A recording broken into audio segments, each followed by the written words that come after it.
अपन लोग पढ़ते हैं बीएससी फर्स्ट ईयर में डिफरेंट कोऑर्डिनेट सिस्टम, हिंदी में कहते हैं विभिन्न निर्देशांक पद्धतियाँ। तो मैंने आपको पिछले वीडियो में बताया था plane polar coordinate system, Hindi में कहते हैं उसको समतल ध्रुवीय निर्देशांक पद्धति।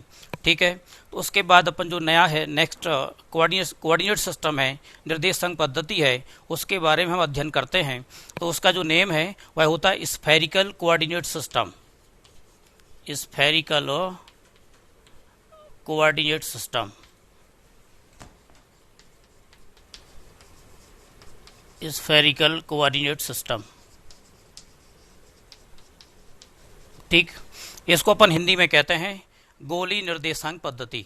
ठीक, गोली निर्देशांक पद्धति का उपयोग हम तब करते हैं जब किसी पार्टिकल की जो सिमेट्री होती है, किसी भी सिस्टम का यदि अपन स्टडी करते हैं तो सिस्टम की जो सिमेट्री हो वह स्फेरिकल हो, जो सममिति हो वह गोली सममिति हो। यदि किसी सिस्टम की सिमेट्री गोली है तो अपन यूज करते हैं स्फेरिकल कोऑर्डिनेट सिस्टम का, इसे अपन कहते हैं गोलीय निर्देशांक पद्धति।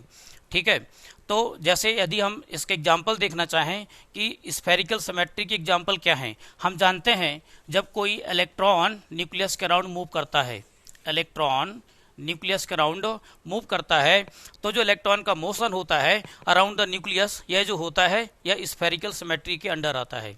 यदि हम लेते हैं कोई प्लेनेट है सन के अराउंड मूव करता है, या कोई सैटेलाइट है प्लेनेट के अराउंड मूव करता है, तो उसका जो मोशन है, सपोज कर लीजिए अर्थ है, इसके अराउंड कोई सैटेलाइट मूव करेगा, तो ये जो मोशन होगा, सैटेलाइट का मोशन होगा, वह स्फेरिकल सिमेट्री में आएगा। तो मैंने आपको बताया स्फेरिकल कोऑर्डिनेट सिस्टम वहाँ पर यूज़ करते हैं जब जो सिमेट्री हो वह स्फेरिकल हो। जैसे मैंने बताया इलेक्ट्रॉन का मोशन अराउंड द न्यूक्लियस, ऐसा यहाँ पर बताया motion of satellite around the planet. तो इसमें अपन देखते हैं यदि हम किसी पार्टिकल की पोजीशन को रिप्रेजेंट करना चाहें, किसी पार्टिकल की पोजीशन को रिप्रेजेंट करने के लिए हम क्या करते हैं, इसमें एक डायग्राम बनता है स्फेरिकल कोऑर्डिनेट सिस्टम का, जो कि 3D डायग्राम होता है। 3D डायग्राम होता है, इसमें आपने क्या लिया, इसको अपन लेते हैं x, इसको अपन लेते हैं y, इसको अपन लेते हैं z। ठीक, तो ऐसे कोऑर्डिनेट सिस्टम में, ऐसी निर्देशांक पद्धति में किसी कण की स्थिति का अध्ययन करना है तो उसके जो कोऑर्डिनेट्स होते हैं, इसके जो कोऑर्डिनेट्स होते हैं वह होते हैं r, theta, phi, r, theta, phi. ये जो होते हैं स्फेरिकल कोऑर्डिनेट हैं, हिंदी में कहते हैं गोली निर्देशांक, r, थीटा, फाई होते हैं। यदि हम इनको अपन लें कार्टेशियन कोऑर्डिनेट, तो जो कार्टेशियन कोऑर्डिनेट्स होते हैं वह होते हैं x, y, z। ठीक है, तो कार्तीय निर्देशांक x, y, z होंगे और जो गोलीय निर्देशांक होंगे वह r, थीटा, फाई होंगे। ठीक, अब देखिए यदि हम किसी कोऑर्डिनेट्स को 3D में लेते हैं तो इन्हीं कोऑर्डिनेट्स को डायग्राम में दिखाना पड़ेगा। यदि है डायग्राम में नहीं दिखते हैं तो हमारा जो डायग्राम होगा वह इनकम्प्लीट होगा, यूं कहें कि रॉन्ग हो जाएगा। तो हम क्या करते हैं, इस r, थीटा, फाई को अपने को डायग्राम में दिखाना है।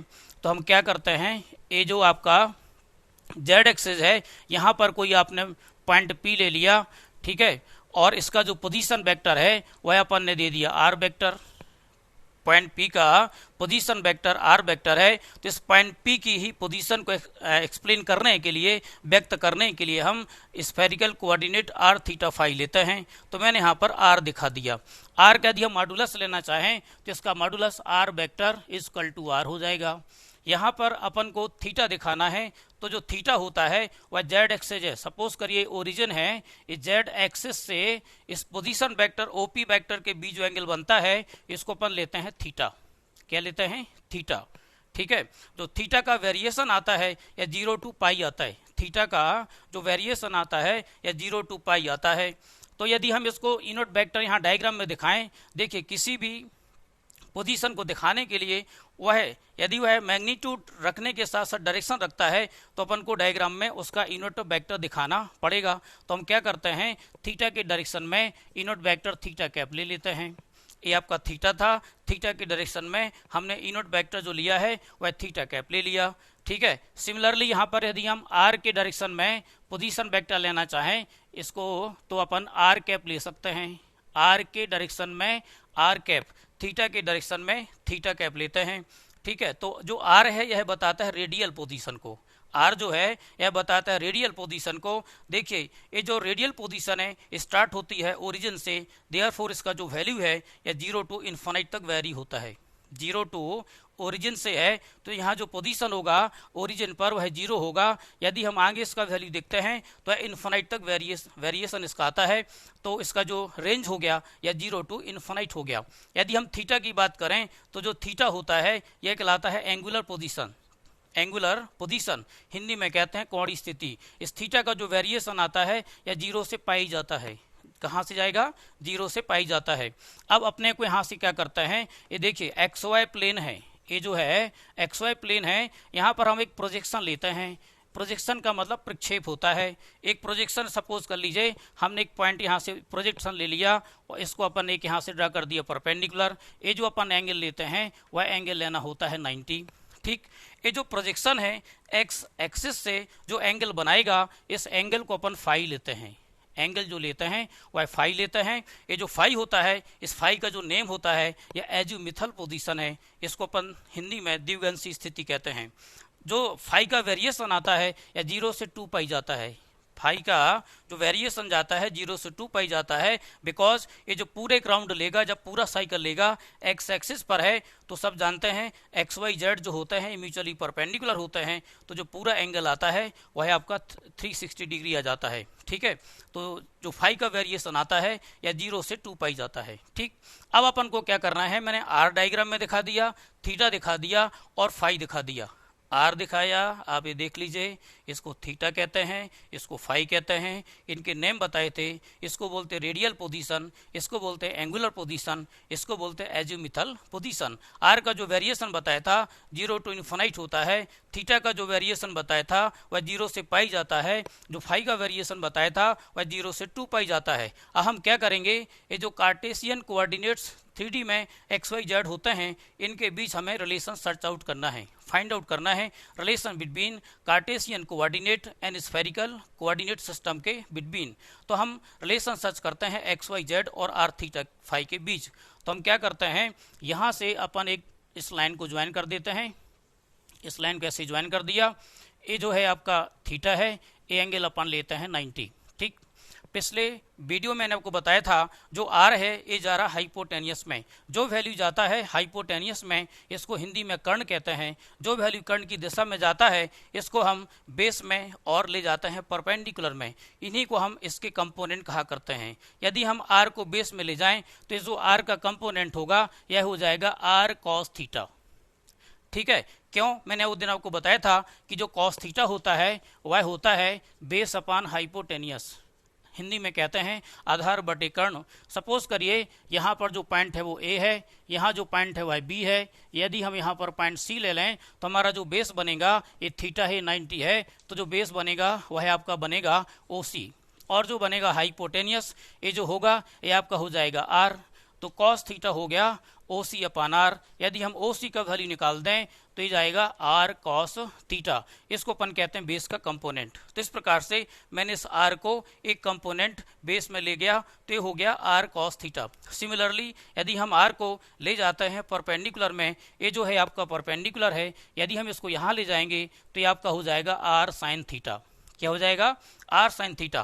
कैसे होगा? अगेन हम क्या करते हैं, यहाँ पर अपन लगा देते हैं साइन थीटा। जो right angle triangle O C P है, ये जो पॉइंट है वह पी है। इस right angle triangle O C P में देखते हैं, इन राइट एंगल ट्रायंगल यदि हम ओ सी पी को देख लें, समकोण त्रिभुज ओ सी पी में देखें तो अपन यहाँ निकाल देंगे साइन थीटा। साइन थीटा होता है लंब बटे कर्ण, ये जो होता है लंब बटे कर्ण। ठीक, लंब को इंग्लिश में कहते हैं परपेंडिकुलर और कर्ण को कहते हैं हाइपोटेनियस। तो अपना जहाँ परपेंडिकुलर है और ये आपका हाइपोटेनियस है, तो जो परपेंडिकुलर है वह आपका सी पी है और जो हाइपोटेनियस है वह ओ पी है। तो आपको मिल गया साइन थीटा। तो हम क्या करते हैं, यहाँ वैल्यू पुट कर देते हैं। सी पी तो रहेगा परपेंडिकुलर, ओ पी का आर है वैल्यू, ये आपका जाएगा साइन थीटा। ठीक है, यदि हम यहाँ से सी पी का वैल्यू निकाल लें, दैट इज वैल्यू ऑफ निकाल देते हैं परपेंडिकुलर, तो अपने को मिलेगा सी पी का जो वैल्यू मिलेगा वह हो जाएगा आर साइन थीटा। तो देखिए मैंने आर को दो कंपोनेंट में रिजॉल्व कर लिया, तोड़ लिया। एक हो गया आपका आर कॉस थीटा, एक हो गया आपका आर साइन थीटा। देखिए ए साइड और ए साइड जो है इक्वल है, तो हम क्या करते हैं, इसको अपन r cos theta r sine theta ले लेते हैं। ये क्या हो गया, आर साइन थीटा ले लिया। ठीक, अब हम क्या करते हैं, राइट एंगल ट्रायंगल ओ ए, जो ए डी है, इस पॉइंट को डी ले लीजिए। तो जो right angle triangle O A D है, यहाँ पर हम देख रहे हैं जो ओ ए है यह बेस है, आधार है, और जो ए डी है यह परपेंडिकुलर है, लंब है, और जो हम ओ डी को देख रहे हैं ये आपका कर्ण है, इसको हाइपोटेनियस कहते हैं। ठीक, तो हम आर साइन थीटा को अगेन इस right angle triangle O A D में रिजॉल्व कर सकते हैं, ब्रेक कर सकते हैं। यदि हम इसको ब्रेक करते हैं तो देखते हैं in right angle triangle O A D, in right angle triangle O A D, इसमें अपन लोग निकालेंगे पहले कॉस फाई। देखिए एंगल यहाँ फाई है, तो आपका सबसे पहले निकालें कॉस फाई, निकाल लेते हैं। तो अपन जानते हैं कॉस फाई इक्वल टू होता है बेस अपन हाइपोटेनियस, आधार बटे कर्ण। यदि हम यहाँ बेस का वैल्यू पुट कर दें तो बेस का वैल्यू अपना ओ ए है, और जो कर्ण का वैल्यू है वह आर साइन थीटा है, तो आपका जाएगा कॉस फाई। तो हम यहाँ से ओ ए का वैल्यू निकालते हैं। ओ ए जो है यह आपका एक्स था। देखिए यदि हम जो कार्टेशियन कोऑर्डिनेट्स हैं एक्स वाई जेड, इनको भी आपको डायग्राम में दिखाना होगा। तो intercept along x axis, here it is x. X अक्ष पर जो काटा गया खंड है वह एक्स है, इसलिए मैंने इसको एक्स ले लिया। वाई एक्सिस पर मैंने वाई ले लिया, जेड एक्सिस पर मैंने जेड ले लिया। देयरफॉर जो पॉइंट पी है इसके कार्टेशियन कोऑर्डिनेट्स होंगे या कार्तीय निर्देशांक होंगे वह होंगे एक्स वाई जेड। ठीक है, तो हम जो ओ ए का वैल्यू है इसको अपन पुट कर सकते हैं एक्स, तो अपने को मिलेगा cos phi equal to O A here x, this is r sine theta. तो हम यहाँ से क्या करते हैं, एक्स का वैल्यू निकालते हैं। तो जो एक्स का वैल्यू आएगा वह आ जाएगा r sine theta cos phi. इसको अपन इक्वेशन दे लेते हैं फर्स्ट। ठीक, देखिए मैंने कहा था मुझे कार्टेशियन कोऑर्डिनेट्स और स्फेरिकल कोऑर्डिनेट्स के बीच रिलेशन निकालना है, तो मैं पहला relation x equal to r sine theta cos phi निकाल चुका हूं। अब मैं क्या सर्च करूंगा, ऐसे ही अपन को वाई का वैल्यू निकालना है। तो हम क्या करते हैं, इसी right angle triangle O A D में हम निकालते हैं sine phi. Same right angle triangle में निकाल लेते हैं साइन फाई। तो जो साइन फाई का वैल्यू आएगा, सब जानते हैं साइन फाई होता है परपेंडिकुलर अपन हाइपोटेनियस, हिंदी में इसको कहते हैं लंब बटे कर्ण। ठीक है, तो जो लंब का वैल्यू है वह आपका ए डी है, और जो हाइपोटेनियस है वह आर है। ये आपको मिलेगा साइन फाई। ठीक ना, जो हाइपोटेनियस वह आर साइन थीटा है, ओ डी है, ये आपका हो जाएगा आर साइन थीटा। तो यहाँ से आप निकाल लेते हैं ए डी का वैल्यू। तो जो ए डी आएगा वह आएगा r sine theta sine phi. तो जो ए डी है, सिंस ओ बी जो वाई है तो ए बी आपका वाई हो जाएगा। ठीक है, रेक्टेंगल है, अपोजिट साइड्स इक्वल होते हैं। तो ये जो होगा r sine theta r sine phi, that is A D equal to मिल जाएगा O B, A D equal to मिल जाएगा ओ बी। इसको अपन लिख देते हैं वाई, और इसको लिख सकते हैं y equal to r sine theta sine phi. ठीक, ये आपका इक्वेशन जो हो गया, ये आपका सेकेंड इक्वेशन आ गया। तो मैंने सेकेंड रिलेशन निकाल दिया, कार्टेशियन कोऑर्डिनेट वाई और spherical coordinate r theta phi के बीच, आर थीटा फाई के बीच सेकेंड रिलेशन आ गया। अब मुझे जेड का वैल्यू और निकालना है। तो डायग्राम को देखते हैं, जेड के डायरेक्शन में ओनली आपका आर कॉस थीटा जा रहा है, तो यहाँ पर जेड का वैल्यू मिल जाएगा आर कॉस थीटा। तो यहाँ से अपन क्या करते हैं, जेड का वैल्यू निकाल लें। फ्रॉम फिगर देखते हैं, यदि हम फिगर से देखें तो जेड का जो वैल्यू है वह है आपका आर कॉस थीटा। तो जेड का जो वैल्यू आ गया आर कॉस थीटा। इस प्रकार से हमने कार्टेशियन कोऑर्डिनेट्स और स्फेरिकल कोऑर्डिनेट्स के बीच जो रिलेशन निकाला है वह देखिए, यहाँ पर जो मैं एक्स का वैल्यू मैंने निकाला है वह आया है r sine theta cos phi. जो वाई का वैल्यू आया है वह आया है r sine theta sine phi. यदि हम जेड की बात करें तो जेड का वैल्यू आ गया आर कॉस थीटा। तो इस प्रकार अपन को कार्टेशियन कोऑर्डिनेट और स्फेरिकल कोऑर्डिनेट के बीच रिलेशन मिल गया। तो करेंगे from equation first, second and third. जो थर्ड इक्वेशन है, आपने z equal to r cos theta लिखा था, उसको अपन इक्वेशन थर्ड देंगे। तो अपन को मिल गया x equal to r sine theta cos phi. y का जो वैल्यू है ये मिल गया r sine theta sine phi. जो z का वैल्यू मिल गया वह आपको मिल गया आर कॉस थीटा। इस प्रकार से हमने देखा कार्टेशियन कोऑर्डिनेट्स और स्फेरिकल कोऑर्डिनेट्स के बीच जो रिलेशन मिला, जो संबंध मिला, वो इस प्रकार से दिखाया गया है। ठीक है, अपन को करना क्या है, आर थीटा फाई के वैल्यू निकालना है। इसमें अपन को आर का वैल्यू निकालना है, थीटा का वैल्यू निकालना है और फाई का वैल्यू निकालना है। तो हम क्या करते हैं, आर थीटा और फाई के वैल्यू निकाल लेते हैं। तो सिंस जो पॉइंट P है, जो कण P है वह है 3D में प्लेस्ड है, तो इसमें अपन क्या करेंगे, 3 डायमेंशनल वेक्टर रिजोल्यूशन का यूज करते हैं। हिंदी में इसको बोलते हैं त्रिविमीय सदिश वियोजन। तो यहाँ पे जो वैल्यू आता है वह आता है r vector equal to x i cap plus y j cap plus z k cap. हम क्या करेंगे, यहाँ पर एक्स वाई जेड का वैल्यू पुट कर देते हैं, तो अपने को मिल जाएगा r vector equal to x का वैल्यू देखते हैं, ये आपका है r sine theta cos phi i cap. ठीक, इसको मैं यहाँ लिखता हूँ नीचे साइड। तो जो y का वैल्यू है ये आपको मिलेगा r sine theta sine phi j cap, और जो z का वैल्यू है वह है r cos theta k cap.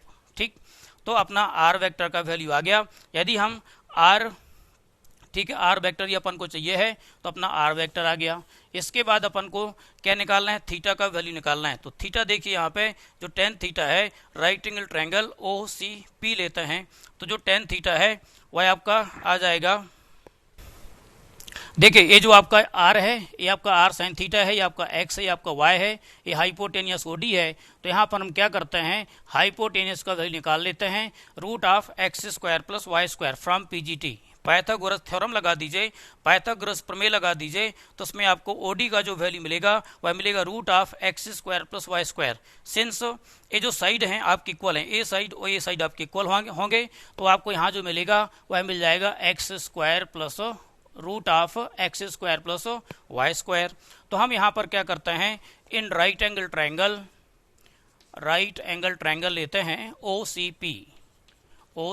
P, इसमें निकाल दीजिए टेन थीटा सब लोग जानते हैं ये होता परपेंडिकुलर अपॉन बेस, हिंदी में बोलते हैं लंब बटे आधार। यदि हम लंब का वैल्यू पुट कर दें तो लंब का जो वैल्यू है ये रहा आपका लंब का वैल्यू, ये आपको मिलेगा root of x square plus Y square, और जो बेस है वह आपका जेड है। जो बेस है ये आपको कार्टेशियन के फॉर्म में लेना है, तो यहाँ पर जो बेस है वह जेड है। तो आपका टेन थीटा जो आ गया, टेन थीटा अपना मिला root of x square plus Y square whole upon z, और इसको अपन थीटा निकाल देते तो थीटा का वैल्यू आता टेन इनवर्स, ये आपका जाएगा root of x square plus Y square upon z. तो ये अपना आ गया थीटा का वैल्यू। मैंने पहले आर का वैल्यू निकाल दिया, थीटा का वैल्यू निकाल दिया, अब मैं क्या करूँगा, फाई का वैल्यू और निकालता हूँ।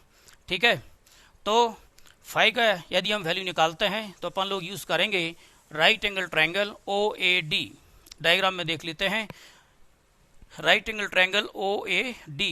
तो अपन क्या करेंगे, इन right angle triangle O A D, ठीक है, इसमें अपन लोग निकाल देते टेन फाई। सब जानते हैं जो टेन फाई होता है वह होता है लंब बटे आधार, इंग्लिश में इसको बोलते हैं परपेंडिकुलर अपॉन बेस कहते हैं। तो यदि यहाँ से हम टेन फाई का निकाल दें तो जो टेन फाई होगा वह मिलेगा परपेंडिकुलर अपॉन बेस। यहाँ पर हम क्या करते हैं, देख रहे हैं जो परपेंडिकुलर है वह वाई है, जो बेस है वह एक्स है, तो यहाँ पर आ जाएगा वाई अपॉन एक्स। ये आपका जो वैल्यू मिलेगा वह आपका मिल जाएगा टेन फाई। तो इससे हम क्या करेंगे, फाई का वैल्यू कैलकुलेट कर देते हैं। तो जो फाई का वैल्यू मिलेगा वह आपका मिलेगा tan inverse y upon x. इस प्रकार से मैंने आर का वैल्यू, थीटा का वैल्यू और फाई का वैल्यू निकाल दिया। तो यह जो कोऑर्डिनेट सिस्टम है यहाँ पर फिनिश होता है, एंड होता है।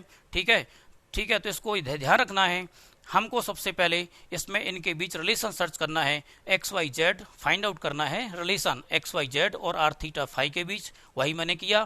फिर मैंने आर का वैल्यू कैलकुलेट किया, थीटा का वैल्यू कैलकुलेट किया और फाई का वैल्यू कैलकुलेट कर लिया। जब हमारी सभी वैल्यू कैलकुलेट हो जाते हैं तो इस प्रकार से हमारा डेरिवेशन कंप्लीट हो जाता है। यदि आपको इसमें किसी को डाउट हो तो आप कॉलेज आकर पूछ सकते हैं या मेरे से कॉल करके पूछ सकते हैं। ठीक है।